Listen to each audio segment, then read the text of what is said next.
Guys, welcome to the car show. आज आपके सामने है all new 2025 Maruti Suzuki grand Vitara. आज की वीडियो के अंदर ना हम इस कार के यहाँ पे ओनरशिप एक्सपीरियंस लेने वाले हैं आर्यन भाई से, जो कि हमारे साथ जुड़े हैं। हेलो तो भाई सबसे पहले तो कैसे हो आप? मैं ठीक हूँ, आप कैसे हो? अपना एक छोटा सा इंट्रोडक्शन दे दो ऑडियंस को, फिर हम कार के बारे में आई एम बात 19 ईयर्स ओल्ड, मैं 19 साल का हूँ और मैं स्टूडेंट हूँ एमिटी यूनिवर्सिटी में, लॉ कर रहा हूँ। और ये हमारी सेकंड मारुति की थर्ड गाड़ी है। ये सेकंड गाड़ी है जो हम अभी यूज़ कर रहे हैं, दूसरी हमारी सियाज। अच्छा, ये और सियाज दो गाड़ी आप ऑन करते हो, दोनों ही मारुति की। हाँ जी। ग्रैंड विटारा तक कैसे पहुंचे, सबसे पहले इसकी बात करते हैं। हमारा मेन गोल था कि एवरेज वाली गाड़ी चाहिए, तो हम पहले सोच के गए थे कि इलेक्ट्रिक गाड़ी लेनी है। उसके बाद इलेक्ट्रिक गाड़ियों में कि जैसे नेक्सॉन वगैरह देखी थी हमने, हाँ। तो फील क्या हो रहा था कि जब मम्मा पीछे बैठते थे तो उनको ना कंजस्टेड फील होता था थोड़ा सा। तो उन्होंने बोला था कि कोई खुली गाड़ी लेनी है, तो हम ग्रैंड विटारा देखने आए थे। तो ग्रैंड विटारा में भी हमारा बजट था अराउंड 15 से 17 का। अच्छा। फिर उन्होंने बताया कि हाइब्रिड वेरिएंट भी आता है इस गाड़ी का। जब हाइब्रिड वेरिएंट दिखाया तो फिर एवरेज वगैरह उन्होंने बताया कि 30-31 के अराउंड निकाल सकते हो आप अगर आराम से चलाओगे। फिर हमारा प्रेफरेंस था कि ठीक है ये गाड़ी ठीक है, थोड़ी आउट ऑफ बजट है लेकिन वो मेकअप हो जाएगा उसके लिए। अच्छा, तो उन्होंने बताया 30-31 की एवरेज निकल सकती है, तो सही में निकाल पा रहे हो? हाँ जी, 31 की 31 की सही एवरेज में? अभी भी अगर देखेंगे 30.6 की अभी आ रही है और हर रोज इन सिटी ड्राइविंग है। मजाक नहीं यार, मैंने खुद अभी मेरी स्क्रीन पे देखी है, 30+ की माइलेज आ रही है कार की। एंड भाई क्या ही मतलब मारुति ने चीज़ बना दी है, मारुति और टोयोटा ने मिलके। बाकी चलो इस पे तो आप आ गए, इसके अलावा एक टोयोटा की हाई राइडर आती है, उस पर क्यों नहीं गए आप? मेन रीजन क्या था, हमने जब देखी थी तो टोयोटा की हाईराइडर और ग्रैंड विटारा दोनों में 1.5 लाख का फर्क था, जिसमें अच्छा। हाईराइडर महंगी थी 1.5 लाख। मतलब इस पे आपको बेसिकली डिस्काउंट थोड़ा डिस्काउंट थोड़ा सा ज्यादा पड़ गया। और फिर मिड मंथ के गए थे तो उनको जैसे अपने पीसेस निकालने होते हैं, तो ये पीस 2-3 पीसेस ऐसे खड़े थे जो निकालने थे इनको ब्लू कलर में, तो उन्होंने और कम कर दिया था प्राइस कि ये गाड़ी हट जाएगी। अच्छा, और कितने की ऑन रोड ये आपको पड़ गई? ये हमको पड़ी थी 23.5 की on road. 23.5 with Punjab number. हाँ तो अगर चंडीगढ़ वगैरह लेते हो, चंडीगढ़ में थोड़ी सी सस्ती पड़ती है, हाइब्रिड के फर्क आ जाता है। हाँ जी। बाकी जैसे आपने ये बाइक किया तो डीजल में क्रेटा वगैरह नहीं देखी?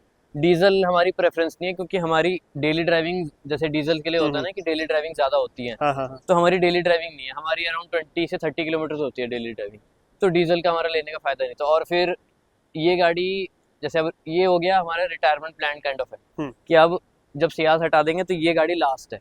इसके बाद मम्मी पापा के लिए अब कोई गाड़ी नहीं आएगी। अच्छा। तो हमने हाइब्रिड ली है और पेट्रोल ली है कि अब 15 साल तक यही गाड़ी चलेगी। 15 साल अब आपने यही चलानी है? हाँ जी। तो यार एक बार माइलेज अंदर चल के दिखाते हैं कि माइलेज सही में आ रही है, 30 है नहीं आ रही, वो आपको यहाँ पे दिखाता हूँ मैं। तो यहाँ पर यार ये देखो, इसकी एमआईडी स्क्रीन पे यहाँ पे प्रॉपर आपको दिखेगी माइलेज आ रही है इसमें 30.5 की। तो भाई इतनी कैसे माइलेज निकाल पा रहे हो आप इससे? देखो वो आदत नहीं है, जैसे होता नहीं है कि 19 ईयर्स में है कि गाड़ी भगानी है, तेज चलानी है, उसमें मेरे को मजा नहीं आता बिल्कुल भी। मैं सॉफ्ट गाने या हाईवे पे 60-70 की स्पीड पे चलोगे तो हमेशा अच्छी एवरेज आएगी किसी भी गाड़ी की, चाहे कितनी भी बड़ी गाड़ी हो, एवरेज हमेशा आएगी। आराम से चलाते हो तो आपको अच्छी एवरेज मिल जाती है। और फुल टैंक में कितने किलोमीटर चल रही है? फुल टैंक पे अराउंड 1200 किलोमीटर चल रही है। ये 1200 आप लोकल सिटी में चला रहे हो इसको? हाँ जी, 1200 किलोमीटर सही में? हाँ जी। कितने रुपए के पेट्रोल में? इसका टैंक है, इसमें अराउंड 3700 का पेट्रोल आता है। 3700 रुपीज में आप 1200, मतलब 3 रुपए किलोमीटर पड़ रही है आपको अराउंड।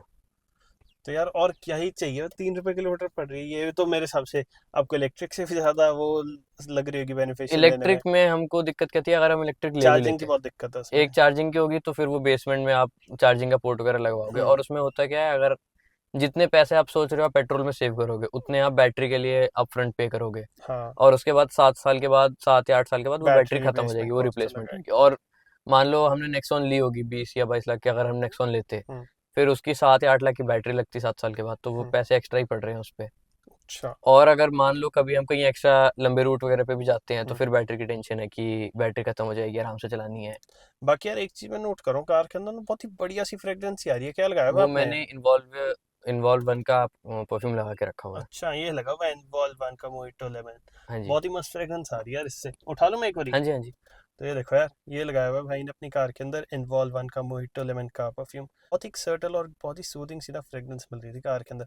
बाकी ऊपर यहाँ पे फ्रेग्रेंस कंट्रोल लिट भी आ जाता है। अगर आप भी लेना चाहते हो, लिंक मैं आपको इसका नीचे डिस्क्रिप्शन में दे दूंगा, और दगाशो कूपन कोड यूज़ करोगे तो फ्लैट 10% का ना आपको इसके ऊपर डिस्काउंट भी मिल जाएगा। बाकी चलो भाई से और पूछते हैं कार के बारे में, कमियाँ क्या कुछ लगी? कमियां इसकी पहली है, जैसे पैनोरामिक सनरूफ दी है जो हम लोगों को अच्छा लगता है। तो इसमें क्या कमी है? इसमें कमी ये है कि इसका जब इसको बंद करते हैं हाँ तो उसका जो सनरूफ का कवर है हाँ वो मेजोरिटी गाड़ियों में वो होता है, ओपेक होता है। इसमें ट्रांसपेरेंट है। तो दिक्कत क्या होती है कि जब धूप वगैरह में गाड़ी खड़ी हो तो गाड़ी गर्म बहुत होती है। तो धूप के अंदर ये चीज काफी इरिटेट करती है। हाँ, जैसे अब ब्लैक इंटीरियर है फुल, हाँ तो जितनी बार ये गाड़ी, जैसे अभी मैं कॉलेज से वापस आया हूँ, पूरे दिन धूप में खड़ी थी गाड़ी, तो अंदर सीट्स वगैरह इतनी गर्म हो गई थी कि दिक्कत हो रही थी बैठने में गाड़ी में। अच्छा। तो हम इसके लिए भी हम लोगों ने वो यूज आदत क्या डाल ली है कि जैसे पापा यूज नहीं करते, मैं यूज करता हूँ। फोन में इसका एप्लीकेशन आता है, फोन से हम लोग एसी ऑन कर देते हैं। अच्छा। तो मैं जैसे मान लो लिफ्ट से नीचे आ रहा हूँ, मैं फोन से गाड़ी ऑन कर देता हूँ, एसी ऑन कर देता हूँ, मैं 5 मिनट में नीचे पहुंचता हूँ, गाड़ी पूरी ठंडी है। तो ये देख लिया, जेन जी है, स्मार्ट तो होती है जेन जी, जो मर्जी का हो। बाकी एचयूडी कामयाब लगती है, मतलब यूज लगता है आपको इसका कुछ, या सिर्फ आपको ऐसा लगता है कि दे शो दिया है, शक लिए शो के लिए है, क्योंकि मेरे को मेन ऐसा कुछ फायदा नहीं है, क्योंकि जो बंदे 3-4 साल चला रहे होंगे उनको आदत पड़ जाएगी कि वो इतना सा नीचे देख सकते हैं, उनको जरूरत नहीं है। लेकिन उन्होंने एक फीचर के नाम पे दे रखा है कि एक प्लस पॉइंट मिल जाएगा दूसरे कंपटीटर्स के ओवर में। हाँ, बस एक ही चीज लगती है, इसके अलावा और कोई इतना एचयूडी का यूज नहीं नहीं है। और ना यार, अभी कार पूरी इलेक्ट्रिक पे चल रही है, मतलब कोई अभी इंजन इसका ऑन हुआ है, पेट्रोल पे नहीं है, ये सिर्फ इलेक्ट्रिक पे है अभी। तो बहुत ही साइलेंट, बहुत ही वो, मैं अगर ये शीशा भी बंद कर दूंगा तो अंदर कुछ आवाज, बिल्कुल आवाज नहीं आएगी गाड़ी की, गाड़ी इंजन ऑन है। हाँ, इंजन ऑन अब सही में बिल्कुल पिन ड्रॉप साइलेंस, पता ही नहीं लग रहा कार स्टार्ट है। घर से चुपचाप निकलना तो ये ले लो, हाँ, आराम ये से ले लो, निकला आराम से जाएगा। निकल जाएगी। तो ये एक चीज है। बाकी जैसे आप इसको नॉर्मली ड्राइव कर रहे हो, पेट्रोल और इलेक्ट्रिक, ये स्विच किस रेशो, कितनी देर बाद, क्या क्या हिसाब रहता है इसमें इसका? ना, इसमें वो आती है, ये शो होता है, हम्म ये इसका रेशियो का वो डिविडेंड है मान लो। तो अभी जैसे इंजन बंद है, अभी बैटरी से चल रही है, तो वो शो कर रहा है कि बैटरी से बैटरी टायर पे आ रही है। हाँ। अगर मैं एक्सेलरेशन ज्यादा दूंगा, ये बैटरी जैसे ये 1 बार पे आएगी, वो इंजन ऑन कर देगा, इंजन से टायर्स भी पावर होंगे और बैटरी भी चार्ज होगी। ठीक है। और जितनी बार इसमें जैसे 3 मोड्स भी आ गए, जैसे ये अभी इको मोड पे चल रही है, यहीं पे ना नीचे बटन है, तो आप जैसे अब ये किया मैंने, ये नॉर्मल पे आ गया और पावर मोड, तीनों मोड्स हैं इसमें। और इको मोड पे जब आप चलाओगे तो होगा क्या, 60-40 का रेशियो रहेगा, 60% इलेक्ट्रिक, 40% पेट्रोल। बाकी इसके अलावा यहाँ पर जैसे बी मोड है, तो कुछ लोगों को समझ नहीं आती है बी मोड होता किस लिए, ये एक्सप्लेन कर दो। बी मोड एक तरह से इस गाड़ी का ब्रेक मोड मान लो, आप ब्रेक मोड है। इसमें होता क्या है, जैसे मान लो आप डाउन हिल वगैरह आ रहे हो, ये गाड़ी फ्रंट व्हील ड्राइव है, 4 व्हील ड्राइव नहीं है ये। आप मान लो डाउन हिल वगैरह आ रहे हो, तो होता क्या है, जब गाड़ी क्रूज कर रही है या धीरे हो रही है, तो मोटर रीजनरेटिव ब्रेकिंग करता है, तो गाड़ी ऑब्वियसली धीरे धीरे स्पीड धीरे होती है और बैटरी चार्ज होती है। तो जब आप बी मोड पर डाल देते हो तो जो मोटर्स होते हैं वो ज्यादा स्टिफ हो जाते हैं और रीजनरेटिव ब्रेकिंग जैसे लेवल्स होते हैं इलेक्ट्रिक गाड़ियों में, वो बढ़ जाता है इसमें। तो रीजनरेटिव ब्रेकिंग और जल्दी होती है फिर गाड़ी में। अच्छा, तो ये फर्क पड़ जाता है हाँ जी। इससे। तो आपकी ओवरऑल ना, मतलब इससे रेंज भी कहीं ना कहीं बढ़ जाती है, बढ़ जब आप जाती है। इसमें हाँ चला जी। रहे हो। बाकी वेंटिलेटेड सीट्स आ रही है, top end variant alpha plus आपने लिया अल्फा हुआ है। प्लस है हमारा। तो इस बजट के अंदर और कौन सी कार्स आप कंसिडर कर रहे थे? इसके अलावा हमने एक तो वही नेक्सॉन देखी थी हमने इलेक्ट्रिक। अच्छा। हमारा एम था कि इलेक्ट्रिक गाड़ी लेनी है, हाइब्रिड हमने सोची नहीं थी कि हाइब्रिड लेंगे हम। नेक्सॉन हमने देखी थी, इसके अलावा हमने इन्विक्टो देखी थी 7 सीटर में। अच्छा। लेकिन वो लंबी ज्यादा पड़ रही थी हम लोगों को। हम लोगों को 7 सीटर का एम था नहीं, और हम 3 लोग ही हैं घर में, तो 7 सीटर हमको लेनी नहीं थी। अच्छा। तो हमने क्या, फिर एंड में यही मारुति के शोरूम पे हम लोग गए थे, नेक्सॉन वगैरह देखी थी हमने, हैरियर देखी थी, सफारी देखी थी। उसके बाद हम लोग मारुति के शोरूम में गए थे, उस पर हमने देखा था कि ग्रैंड विटारा ही बेस्ट है, जो हमारे सूट्स, हमारे जो रिक्वायरमेंट्स है उसको सूट कर रही है। तो कहीं ना कहीं अब जैसे 22-23 लाख आपने मारुति पे लगाए, हाँ जी, तो आपको कहीं ना कहीं ये नहीं लगा यार, थोड़ी ब्रांड, कोई थोड़ा ऊंचा ब्रांड ले लें, कि मारुति थोड़ा सा रहता है ना कि हमारे में क्या था कि हमने मारुति की गाड़ी अराउंड 2005 से हम ले रहे हैं। पहले हमारी वैगनर थी, 2005 में हमने वैगनर ली थी, वो दिल्ली का नंबर था, वो 15 साल चली है, फिर बेची है उसको। उसके बाद हमने सियाज ली है, वो लिए 2014 में, टॉप मॉडल हमेशा। वो अभी भी चल रही है, 10-11 साल हो गए हैं। हाँ। और 1 लाख चल चुकी है। वो भी पेट्रोल है? वो भी पेट्रोल है। अच्छा। वैगनर भी पेट्रोल थी, 5 साल चलनी है अभी, 5 साल मैं कॉलेज में, 5 साल वो चलेगी। हाँ। उसके बाद मैं पास आउट, गाड़ी चली जाएगी। ठीक है। ये गाड़ी रिटायरमेंट प्लान था, ये 5 साल, अभी 1 साल हुआ है इसको। 1 साल हुआ इसको। 14 साल इसके हैं। 14 साल में कितनी चल चुकी है?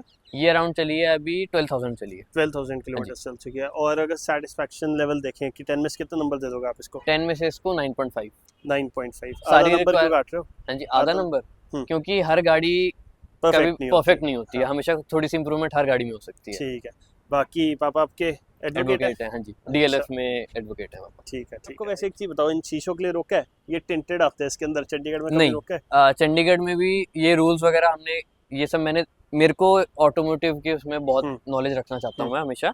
तो इस चीज का चालान नहीं है, अगर आप अपने शीशे काले करवा लोगे, अगर फिल्म चढ़वा दो तो तो चालान है। ये जो ग्रीन कंपनी से आएंगे इनका तो चालान हाँ चालान नहीं होगा। वो जो बेयर एक्ट जो भी वो मोटर लॉज होते हैं उनमें लिखा होता है कि जो ये ग्रीन वाला टिंट होता है ये हमेशा लीगल है अगर ये फैक्ट्री से चल रही है। फैक्ट्री से आ रहा है। बाकी हम नेगेटिव्स की बात कर रहे थे, एक तो आपने बता दिया कि सनरूफ वाला आपको पॉइंट इसका सनरूफ वाला बहुत लगा। नेगेटिव उसके अलावा और क्या कुछ नेगेटिव लगा आपको इस कार में? नेगेटिव ऐसा तो कोई भी नेगेटिव नहीं लगा। सोचना पड़ रहा है, तो सही में कुछ मेरे हिसाब से नहीं लगा होगा।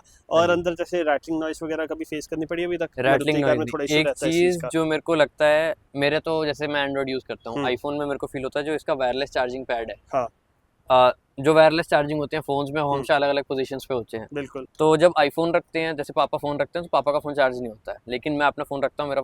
अब ये भी नहीं है कि फोन का साइज का फर्क है, मेरा S22 अल्ट्रा कैमरा बम्प का थोड़ा सा इशू, कैमरा बम्प का भी नहीं है। फ्लैट अगर कवर लगा और फ्लैट भी हो तो आईफोन चार्ज नहीं होता, एंड्रॉइड चार्ज होता है। ये इश्यू हमने नेक्सा वालों को भी बोल रखा है कि ये इशू हो सकता है पैड में इशू, चार्जिंग पैड में इशू हो, कई बार डिफेक्टिव हो सकता है, तो वो एक बार देख लीजिए। अच्छा, बाकी लाइक अभी 11,000 कुछ आप चला चुके हो, सर्विस कॉस्टिंग की बात करते हैं, सर्विस कॉस्ट कितनी पड़ जाती है? सर्विस में फर्स्ट टू सर्विस तो फ्री होते हैं। हाँ जी। उसके बाद अराउंड 1 या 2 हज़ार लगेगा मैक्सिमम मेरे हिसाब से, क्योंकि हमारी 10,000 पे आपने कराई नहीं है? कराई नहीं है अभी। अच्छा, अभी ऐसे हमने 500 पे कराई थी और 5,000 पे कराई है। तो करवा लो, 12,000 होने वाली, अब तो लेट हो हम सोच रहे हैं 15,000 पे करा लेंगे डायरेक्ट, क्योंकि नहीं ऐसे इंजन ऑयल थोड़ा ना वो हो जाएगा, गाढ़ा सा हो जाएगा, और वो इंजन लाइफ पे मैंने चेंज करवा दिया था। जब 5,000 हुई थी मैंने इंजन ऑयल चेंज करवा दिया था। अच्छा, इंजन ऑयल आपने चेंज कराया? फ्री सर्विस थी। मैंने बोला था कि ये गाड़ी बहुत टाइम से पीस खड़ा है ये वाला, मेरे को इंजन ऑयल चेंज करवाना है इसका, तो इंजन ऑयल मैंने चेंज फ्री में कर दिया था, क्योंकि हमने नेक्सा वालों को बोला था कि पेमेंट करो क्योंकि गाड़ी आपका पीस खड़ा है बहुत टाइम से। अच्छा, तो ये लाइक आपने ली तो जून जुलाई आप बता रहे हो? जुलाई में ली थी हमने। तो और मैन्युफैक्चरिंग कब की इसकी? इसकी मैन्युफैक्चरिंग है शायद मार्च या अप्रैल की मैन्युफैक्चरिंग, और 4-5 महीने मतलब आपके हिसाब से ऐसी खड़ी थी बस। बाकी आर्यन भाई एक चीज बताओ मेरे को। हाँ जी।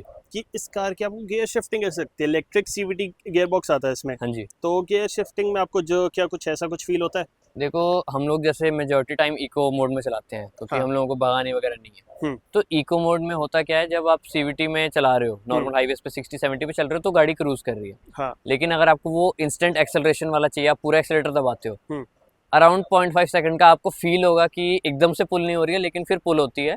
और रबर बैंड इफेक्ट है, मतलब इसके अंदर रबर बैंड इफेक्ट है। हाँ, रबर बैंड इफेक्ट पड़ता है और वो 120-130 तक लीनियर पुल जाता है उसका। उसके बाद उसका पुल बहुत धीरे हो जाता है। अच्छा। और इस पे मोस्ट प्रोबेबली अराउंड 195 के अराउंड इसका लिमिटर भी लगा हुआ है। अच्छा। तो गाड़ी ज्यादा जा सकती है, लेकिन उन्होंने लिमिट करके रखा है फॉर सेफ्टी रीजंस। लिमिट तो करके रखी है। आपने कितनी चलाई है हाईएस्ट मैं गया हूँ इस पे 165 क्योंकि एक्सप्रेस वे पे हम लोग गए नहीं है क्योंकि ज्यादा घूमे नहीं है इस गाड़ी में। अब ये वीडियो आपके पापा देखेंगे तो कुछ कहेंगे नहीं? कुछ नहीं बोलेंगे। पापा को पता है कि अगर गाड़ी चला रहा है तो आराम ध्यान से चलाएगा वो। अच्छा, 165 क्यों? 165 तक। बाकी लाइट वगैरह तोड़ के बैठे हो, ये काम मार ली? ये पापा रिवर्स कर रहे थे, उससे कोर्ट से निकल रहे थे। अच्छा, तो वो पोल पे लग गया कंजस्टेड एरिया हाँ हाँ, तो ये पोल पे ये लग गया था। उसी के बाद ये लगवाया था फिर हमने कि पोल लगना होगा, इस पे लगेगा, उस पे नहीं लगेगा। ठीक है। बाकी ओवरऑल परफॉर्मेंस से सैटिस्फाइड आप कार की? हाँ जी। कुछ भी ऐसा कि लोग जाने जो इसको प्लान कर रहे हैं?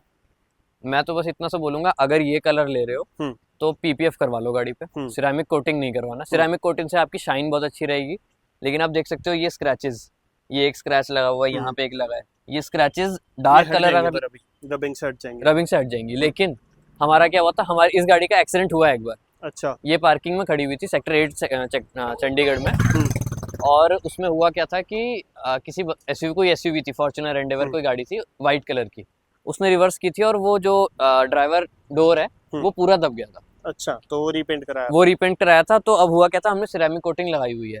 तो इस अगर धूप में देखते हैं तो इस डोर का जो कलर है वो उससे अलग दिखता है क्योंकि इस पे सिरेमिक है, उस पे नहीं है। इस कलर के साथ ये दिक्कत पता लगेगी। अब आपने अगर मेरे को बताया ना तो मेरे को भी अब फर्क दिखेगा। वो एग्जॉस्ट अभी जैसे हल्की धूल लगी हुई है तो दिखेगा नहीं, लेकिन अगर गाड़ी पूरी साफ हो और धूप में खड़ी कर दो तो आपको ये डिफरेंस दिखेगा कि यहाँ पे कलर है। ऑन कैमरा भी क्लियर कट डिफरेंस दिख रहा है। यहाँ पे अभी मेरी शाइन देख लो, ठीक है, और ये देखो फर्क आपको लग रहा होगा पता कि एक पेंटेड और नॉन पेंटेड पार्ट में क्या डिफरेंस रहता है। ये इंश्योरेंस में आपने कराया होगा? इंश्योरेंस में हमने करवाया नहीं। बाहर से कराया? क्या कॉस्टिंग आई? 1,500 रुपये। 1,500 1,500 रुपये। उन्होंने बोला था कि एक जो 1,500 भी इसलिए क्योंकि इसमें अंदर जो ये क्रीजेस होते हैं इनके अंदर हम्म। रॉड लगी होती है, हाँ हाँ वो रॉड बेंड हो गई थी, हाँ, तो वो उसके लिए डेंटिंग वो करनी पड़ती है। डेंटिंग करनी पड़ती है, तो हम्म। उसमें ही वो पैसे लगे हैं मेन। ठीक है यार, आपको इसका लाइट्स का रिस्पॉन्स कैसा कुछ लगता है? सिंगल एलईडी प्रोजेक्टर आ रहा है इसके अंदर, तो हाँ कैसा जी, कुछ रिस्पॉन्स आपको लगता है इसका? मैंने ये गाड़ी फॉग वगैरह में भी चलाई है, रेनी कंडीशंस में भी चलाई है, नॉर्मल हाईवे पे भी चलाई है, हम्म। रात में भी चलाई है, दिन में भी चलाई है, बहुत चलाई है ये गाड़ी हम्म। मैंने।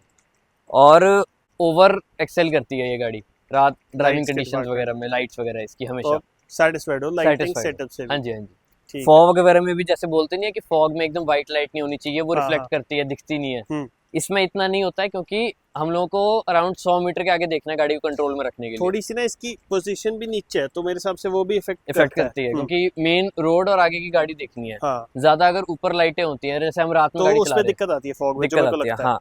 बाकी और फॉग लाइट की कमी नहीं कभी फील हुई कभी कि? फील नहीं हुई, कमी नहीं आपको लगा कि फॉग नहीं। लाइट भी आनी चाहिए? इस गाड़ी में कभी फील नहीं हुई, उस गाड़ी में बहुत फील हुई है। उसमें हेलोजन है फिर वो सियाज नहीं, वाला? उसमें चेंज करा रखी है, फिर भी फील होती है। अच्छा, उसमें फिर भी होती है। इस गाड़ी में कभी फील नहीं हुई, फैक्ट्री फिटिंग्स है सारी। हाँ, ये तो है ही, फिर ये तो बढ़िया है ही है। हाँ जी। बाकी इसके अलावा स्टीयरिंग फीडबैक वगैरह वो सब आपको कैसे कुछ लगता है स्टीयरिंग कार का? फीडबैक हाईवेज वगैरह पे अगर आप चलते हो तो बेस्ट है। जैसे हम लोग टर्न वगैरह लेते हैं, फिर बहुत गाड़ियां होती है जो डायरेक्ट अपनी पोजीशन पे वापस नहीं आती है, हम्म। इसमें वो फील नहीं होता है। अगर आपका टायर प्रेशर आगे का ठीक रहेगा तो गाड़ी का स्टीयरिंग हमेशा वापस नॉर्मल पोजीशन सेंटर में पोजीशन आ पे आ जाएगा। जाएगा। बाकी व्हील्स वगैरह देख लो यार, 17 इंचेस के आते हैं यहाँ पर इसके 17 अंदर। इंचेस के डायमंड कट अलॉय है इसमें। ये 360 कैमरा आता है, कैमरा क्वालिटी अंदर चल के एक बार हाँ जी। दिखा देते हैं। प्रॉपर 360 व्यू हमें यहाँ देखने को मिल जाएगा इस कार में। वेंटिलेटेड सीट्स, कीलेस एंट्री, बहुत सारे ना भर भर के फीचर्स यहाँ पे मारुति प्रोवाइड कर रहा है इस कार में। बाकी चलो इसका करके दिखाओ। 360 का कैमरा का जो हम्म। बटन है वो उस स्टीयरिंग साइड व्हील पे के दिया राइट गया। साइड पे है। हम्म। आप ये बटन दबाओगे वो 360, अगर आपकी गाड़ी पार्किंग में है हम्म। तो वो एक सर्कल घुमाएगी गाड़ी के अराउंड, हाँ। फिर वो गाड़ी के बाहर चले जाएगी और फिर बाहर से घूमेगी एक बार। अच्छा, तो इसको हम थोड़ा तेज नहीं कर सकते? धीरे मैं धीरे इसको होता है। मैं जैसे अगर नहीं, ये तेज नहीं होता है, जैसे ये बाहर आ गया आप हम्म। बाहर में देख सकते हो। ठीक अब है। मान लो मैं इसको ड्राइव में डाल देता हूँ हाँ। और मैं बटन दबाता हूँ वापस, हम्म। तो ये फ्रंट कैमरा ऑन कर दिया व्यू और अलग होगा। हाँ, और मेरे व्हील्स का दिखा दिया। जैसे ये अडेप्टिव उसमें है तो हम्म। मैं ये आगे मुड़ूंगा तो वो टायर के लिए भी हिसाब से मुड़ेंगे वो। प्रॉपर आपको पता लगता रहेगा हाँ जी, कि हाँ जी, कितनी कहाँ पे किस हिसाब हाँ से जी। मुड़ रही है और कार। ये जो ब्लैक स्पॉट जितने भी आ रहे हैं हम्म। वो कोई डिफेक्ट वगैरह नहीं है, वो हम्म। एक सेफ स्पॉट है कि इससे आगे आप क्लोज मत लेके जाओ। लगाओगे तो लग हाँ, सकती है लग आपकी सकती है कार। आपकी गाड़ी। ठीक है। बाकी यार कार तो काफ़ी प्रीमियम लगती है, यहाँ पे प्रॉपर सॉफ्ट टच आ जाता है, एम्बियंट लाइट भी इसके अंदर आ जाती है। बाकी लेदर में यहाँ पे सीट कवर्स आ जाते हैं इस कार के अंदर, ये आप चेकआउट करें, ऐसे कुछ है। तो ओवरऑल कंफर्ट वगैरह, सेटिंग कंफर्ट वगैरह ठीक है? सिटिंग कंफर्ट वगैरह हम लोग जैसे सिडान यूज किया है हमने हम्म। अराउंड 10 साल के करीब। हम्म। अब इंडियन रोड्स की दिक्कत क्या है कि उसमें गड्ढे बहुत आते हैं, हम्म। तो बहुत अच्छी चीज़ लगी है कि ये एसयूवी है, एसयूवी के हिसाब से सस्पेंशन ट्यून कर रखा है इन्होंने। हम्म। तो हाईवेज वगैरह पे भी अगर हम शार्प टर्न वगैरह भी लेते हैं तो गाड़ी प्लांटेड फील होती है, बॉडी रोल नहीं आता फील होता। और फिर बम्प्स पे या गड्ढों के अंदर एकदम स्मूथली निकल जाती है, हम्म। अंदर इम्पैक्ट नहीं आता है बिल्कुल भी। ठीक है, ठीक है। बाकी ओवरऑल इस कार की चॉइस किसकी मेन रही है? मेरे को लग रहा है आपको ज़्यादा पसंद आई हुई लग रही है। मेन होता क्या है कि अब जैसे मम्मी पापा को ज़्यादा नॉलेज नहीं है हम्म। गाड़ियों की, उनका है कि कंफर्ट होना चाहिए, जो जो उनकी बेसिक हाँ रिक्वायरमेंट्स हाँ, है। ऑटोमेटिक कंफर्ट, बस दो तीन हाँ, चीज़ें होंगी। ऑटोमेटिक भी नहीं था, पापा को था कि मैनुअल लेनी है गाड़ी। अच्छा। लेकिन फिर मैंने बताया कि हाइब्रिड हमेशा ऑटोमेटिक में आएगी हाँ। और सीवीटी आएगा, गियर होंगे नहीं उसमें। हम्म। तो फिर स्टार्टिंग में 1-2 दिन लगे थे यूज टू होने में कि गियर सीवीटी गियर्स होंगे, गियर अपने आप चेंज नहीं होंगे, मतलब आपको कुछ नहीं करना है, आपको बस बैठना है। 3-4 दिन लगे थे, लेकिन मेरे को पर्सनली बहुत अच्छी लगती है ये गाड़ी। हम्म। और मेरे को जैसे मैं कॉलेज वगैरह जाता हूँ तो मैं अपनी गाड़ी लेके जाता हूँ। मैं ये हम्म। लेके इसलिए नहीं जाता हूँ कि मेरे को आदत पड़ जाएगी इस गाड़ी की और फिर वो चलाने का मन नहीं करेगा। वो चलाने के बाद ये फर्क होता है। हाँ उसमें जी, 1.5 लीटर का एन आता है इंजन, इसमें वही हाँ, आता है। वही आता है। इसमें चलो ये 3 3 सिलेंडर है, वो सिलेंडर 4 है, वो 4 सिलेंडर। सिलेंडर, ये फर्क है। बाकी परफॉर्मेंस में आपको कौन सी ज़्यादा अच्छी लगती है? वो अच्छी लगती है क्योंकि वो मैनुअल है। परफॉर्मेंस उसकी हाँ, कि आपको उससे मैं बेटर? पूरी गाड़ी को मैं अपने हिसाब से चला सकता हूँ ठीक है। और उस गाड़ी में मैं वो सब चीज़ें कर सकता हूँ जो मैं इसमें नहीं कर सकता हूँ। जैसे अब ये इतनी नई आई है कि इलेक्ट्रॉनिक्स है बहुत ज़्यादा। थोड़ा मन भी नहीं करता नई नई गाड़ी का। हाँ, और उसमें क्या, जैसे अब मैं जितनी बार कॉलेज आता हूँ मैं फ्री व्हील हूँ। स्पिन वूल स्पिन जो व्हील मर्जी व्हील करो। स्पिन तो नॉर्मल है, ड्रिफ्ट वगैरह करते हुए हमेशा जाता हूँ मैं। अच्छा। वो एक कट है जहाँ पे बजरी पड़ी होती है, वहाँ हमेशा ड्रिफ्ट करती है वो गाड़ी। ये ना एक एज ही होती है, इसमें मजा आता है ये मजा सब आता है चीजें रखने करने में, में। हाँ। बाकी तो चलो यार, इतने रखते हैं वीडियो के लिए। वीडियो पसंद आई है तो वीडियो को लाइक के साथ साथ चैनल को भी सब्सक्राइब कर देना। और अगर आप भी अपना ओनरशिप एक्सपीरियंस शेयर करना चाहते हो तो आप मेरे को इंस्टाग्राम पे मैसेज कर सकते हो या फिर नीचे आप कमेंट सेक्शन में भी कमेंट करके बता सकते हो। साथ ही में आपको कमेंट सेक्शन में ना लिंक मिल जाएगा इन्वॉल्व वन के मोहिटो लेमन कार परफ्यूम का। इसे जाके ज़रूर से बाय कर लेना, मस्त सी बढ़िया सी फ्रेग्रेंस और फील के लिए अपनी कार के अंदर। मेड इन इंडिया प्रोडक्ट है। 50 to 60 डेज तक ना इसकी फ्रेग्रेंस जो लास्ट भी करेगी आपकी कार के अंदर। यहाँ पे फ्रेग्रेंस कंट्रोल रेट भी इसके अंदर आ जाता है। बाकी प्रकाश कूपन कोड यूज़ करोगे तो फ्लैट 10% का आपको इसके ऊपर डिस्काउंट भी मिल जाएगा। और तो चलो यार, यही था आज की वीडियो के लिए। Thanks for watching.